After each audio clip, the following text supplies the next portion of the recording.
অন্নপূর্ণা ভান্ডার নিয়ে নতুন যে নির্দেশটি জারি করা হয়েছে তারপরে বাংলার প্রচুর মা এবং বোনেদের স্বপ্ন ভেঙে গেছে। হ্যাঁ বন্ধুরা, এই নতুন সার্কুলারের পরে এখন আর মনে হচ্ছে না যে এই সমস্ত মহিলারা অথবা এই সমস্ত মায়েরা অথবা এই সমস্ত বোনেরা আর অন্নপূর্ণা ভান্ডারের টাকা পাবে। তো সেটা তো গেল একটা প্রশ্ন, কিন্তু ব্যাপারটি হচ্ছে যারা অলরেডি টাকা পেয়েছে 2 মাস টাকা পেয়েছে অথবা ধরুন কোনোভাবে অগাস্ট মাসে টাকাও তারা পেয়ে গেল, তাদেরকে টাকা রিটার্ন পর্যন্ত দিতে হতে পারে। একে তো তারা আগামী মাসগুলোতে তারা টাকা পাবে না, সেটা তো ঠিক আছে, উপরন্তু তাদেরকে আবার টাকা ফেরতও দিতে হতে পারে।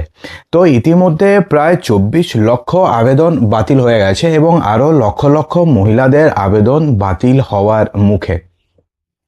দেখুন, রিসেন্টলি রাজ্য সরকারের তরফ থেকে একটি নোটিফিকেশন জারি করা হয়েছে এবং সেই নোটিফিকেশনে এবার স্পষ্টভাবে বলে দেওয়া হয়েছে যেগুলো নিয়ে আগে একটা কনফিউশন ছিল। যেমন ধরুন, কেউ যদি সরকারি চাকরি করে তার ওয়াইফ কি অন্নপূর্ণা ভান্ডারের অথবা অন্নপূর্ণা যোজনার টাকা পাবে?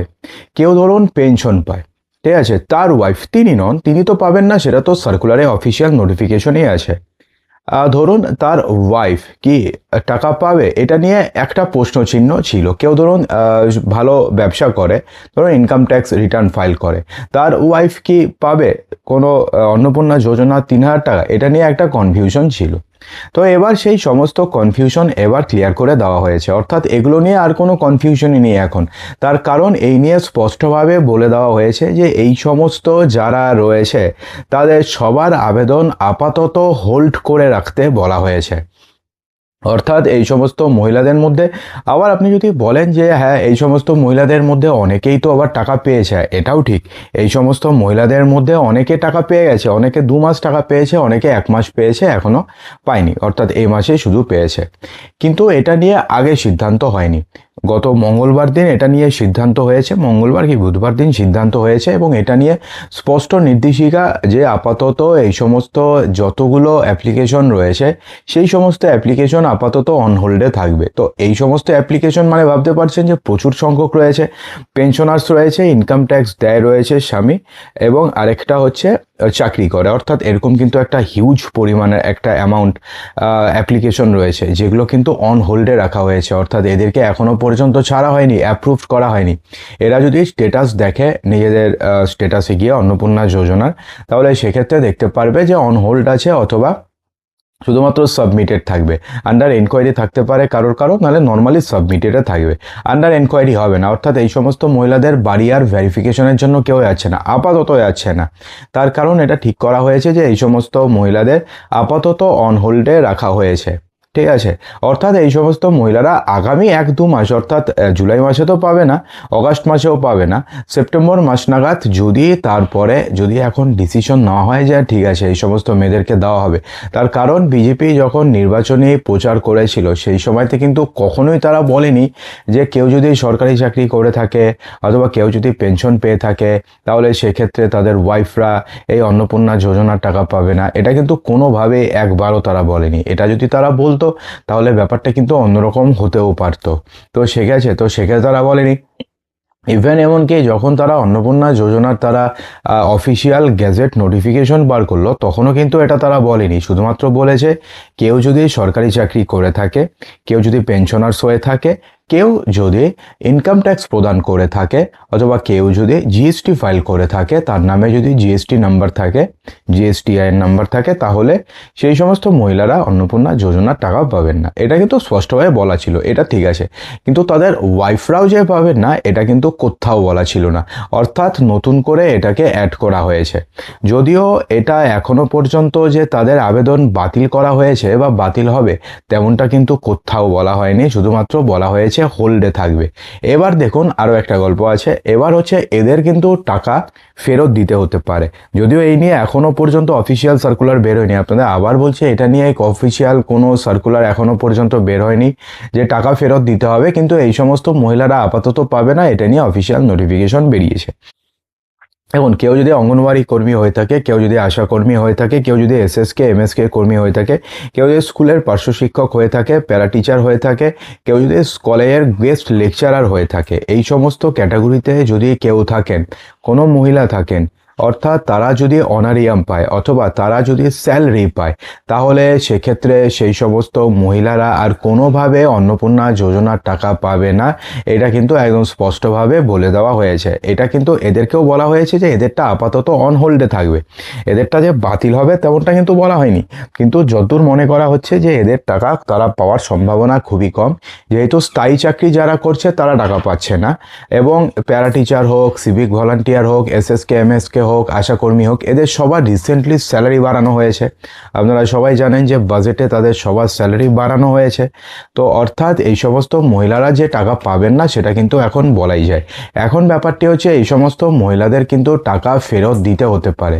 তার কারণ এর আগে সরকারের তরফ থেকে বলা হয়েছিল কেউ যদি সরকারি চাকরি করে তাহলে সেক্ষেত্রে তারা এই প্রকল্পের টাকা পাবে না। কিন্তু এখন অনেকে এরা ভাবছিল যে আমি তো সরকারি স্থায়ী চাকরি করি না, আমি তো প্যারা টিচার পার্ট টাইম, অথবা ধরুন কন্ট্রাকচুয়াল জব যারা রয়েছে তারা কিন্তু লক্ষ্মীর ভাণ্ডারের টাকা পেত, কিন্তু তারা অন্নপূর্ণা ভাণ্ডারের টাকার জন্য তারা অ্যাপ্লাই করেছে এবং তারা সেই অফিসেই কাজ করে অনেকে। তো অনেকের অ্যাকাউন্টে টাকা ঢুকে আছে, প্যারা টিচার, এসএসকে এমএসকে, আশাকর্মী, অনেকের অ্যাকাউন্টে অন্নপূর্ণা ভাণ্ডারে 3,000 টাকা ঢুকেছে। যদি আপনাদের অ্যাকাউন্টেও ঢুকে থাকে বা আপনাদের কোনো আত্মীয় স্বজনদের অ্যাকাউন্টে যদি ঢুকে থাকে, তাহলে সেক্ষেত্রে কিন্তু আপনাদের সেই টাকা ফেরত পর্যন্ত দিতে হতে পারে। যদিও ফেরত দিতে হবে এমন কোনো অফিসিয়াল নোটিফিকেশন এখনও পর্যন্ত বেরোয়নি। আবার বলছে এরকম কোনো অফিসিয়াল নোটিফিকেশন বেরোয়নি, কিন্তু এটা বেরিয়েছে যে সেই সমস্ত মহিলারা যদি গত 2 মাসে তারা টাকা পায় এবং এই মাসেও অফিসিয়াল নোটিফিকেশনের পরেও যদি তারা টাকা পায়, তাহলে এই মাসের টাকা তো অন্তত তাদেরকে ফেরত দিতেই হবে। যদি তারা আগের টাকাও ফেরত না দিতে হয়, কারণ আগের টাকা তো তারা অফিসিয়াল নোটিফিকেশনের আগে পেয়েছে, কিন্তু তারপরে যদি তাদের মধ্যে কেউ পায় তাহলে সেক্ষেত্রে তাদেরকে টাকা ফেরত দেওয়ার একটা প্রচণ্ড সম্ভাবনা রয়েছে। অর্থাৎ এই সমস্ত যদি হিসাব করে দেওয়া হয় তাহলে অ্যামাউন্টটাও কিন্তু এটা বিশাল হয়। অর্থাৎ এই সমস্ত মা বোনেরা আগে ভেবেছিলেন যে তারা অন্নপূর্ণা যোজনার টাকা পাবেন, কারণ তারা লক্ষ্মীর ভাণ্ডারের টাকা পেতেন, তাদের কিন্তু এখন স্বপ্ন কিন্তু ভেঙে গেল। অনেকে রয়েছে যারা এখন কিন্তু সত্যি তারা খুবই বেশি চিন্তিত। দেখুন, আরও একটা কথা আপনাদের বলে দিই যে অন্নপূর্ণা ভাণ্ডারের মতন আরও একটা স্কিম যেটা রয়েছে সেটা হচ্ছে আয়ুষ্মান ভারত প্রকল্প। আগে ছিল স্বাস্থ্যসাথীটাকে বন্ধ করে দেওয়া হয়েছে, তার পরিবর্তে আনা হয়েছে আয়ুষ্মান ভারত। কিন্তু আপনারা সবাই জানেন যে আয়ুষ্মান ভারত কিন্তু সবার জন্য নয়। আয়ুষ্মান ভারত মূলত বিপিএল কার্ড হোল্ডার এবং মূলত এওয়াই রেশন কার্ড যাদের রয়েছে তাদের জন্যই এটা প্রযোজ্য। বাকি যারা রয়েছে তাদের খুব কম সংখ্যক, কিন্তু এওয়াই আর যদি বিপিএল কার্ড থাকে তাহলে পরে তো তারা এই প্রকল্পের নাম পাবে। যদিও এটা খুব ভালো, কিন্তু যদি আমরা স্বাস্থ্যসাথীর কথায় আসি তাহলে কিন্তু তার একটা প্রচুর প্রত্যেকটি বর্গের মানুষ কিন্তু এর সুবিধা পেতেন। কিন্তু আয়ুষ্মান ভারত করার পরে কিন্তু সেটাকে কমিয়ে দেওয়া হয়েছে, অর্থাৎ সেখানে কিন্তু 20%ও নেই ওই ব্র্যাকেটের মধ্যে বা ওই আয়ুষ্মান ভারত কার্ডের লিস্টে। তো সেক্ষেত্রে এখন দেখুন, যেই সমস্ত লোকেরা আগে স্বাস্থ্যসাথী পেতেন তারা এখন আয়ুষ্মান ভারত পাচ্ছেন না, তারা স্বভাবতই ক্ষুব্ধ। এবার তাদের রাগটাকে প্রশমিত করার জন্য এবং তাদেরকেও খুশি করার জন্য আরও একটা নতুন স্কিম আনা হয়েছে মুখ্যমন্ত্রী শুভেন্দু অধিকারীর তরফ থেকে, এবং যেই স্কিমের নাম দেওয়া হয়েছে মুখ্যমন্ত্রী স্বাস্থ্য বিমা প্রকল্প। এবং এক্ষেত্রেও আপনি 5 লক্ষ টাকা পর্যন্ত বিমার সুবিধা পাবেন, এবং এক্ষেত্রেও ভারতবর্ষের যে কোনো জায়গাতে যে কোনো রাজ্যে আপনি এই প্রকল্পের সুবিধা পেয়ে যাবেন, তাতে কোনো সমস্যা হবে না। আয়ুষ্মান ভারতের মতনই কিন্তু যারা আয়ুষ্মান কার্ডের সুবিধা পাচ্ছে না তারা এই প্রকল্পের সুবিধা পেয়ে যাবে। তো এখন দেখা যাক যে অন্নপূর্ণা যোজনার মতন আরও কোনো প্রকল্প নিয়ে আসে নাকি মুখ্যমন্ত্রী শুভেন্দু অধিকারী, যে ক্ষেত্রে বলা হয় যে যেই সমস্ত মহিলারা অন্নপূর্ণা যোজনার সুবিধা পাচ্ছে না তাদের জন্য আরও একটি প্রকল্প আনা হচ্ছে, যে ক্ষেত্রে আপনারা 1500 টাকাই পাবেন, কিন্তু এক্ষেত্রে সবাই পাবেন, এক্ষেত্রে কোনো বিধিনিষেধ থাকবে না। এমনও কিন্তু একটা প্রকল্প আনা হতে পারে, যেহেতু আয়ুষ্মান ভারতের আনার পরে যে একটা মানুষের মধ্যে একটা বিক্ষোভ তৈরি হয়েছিল সেটাকে প্রশমিত করার জন্য মুখ্যমন্ত্রী স্বাস্থ্য বিমা প্রকল্প আনা হয়েছে। তো তারপরে কিন্তু অন্নপূর্ণা যোজনার সঙ্গে কিন্তু আরও একটা প্রকল্প আনা হতে পারে, যেক্ষেত্রে হয়তো আপনি 1500 টাকাই পাবেন, কিন্তু এক্ষেত্রে আপনারা সবাই পাবেন। যারা আগে লক্ষ্মীর ভাণ্ডার পেতেন তারা সবাই পাবেন, শুধুমাত্র যারা সরকারি চাকরি করে, যারা পেনশনার্স, যারা জিএসটি ফাইল করে বা যারা ইনকাম ট্যাক্স দেয় তাদেরকে বাদ দিয়ে। তো বন্ধুরা, আশা করব যে ভিডিওটিতে আপনাদের সমস্ত কিছু সঠিকভাবে বোঝাতে পেরেছি। যদি ভালো লেগে থাকে লাইক, শেয়ার, সাবস্ক্রাইব অবশ্যই।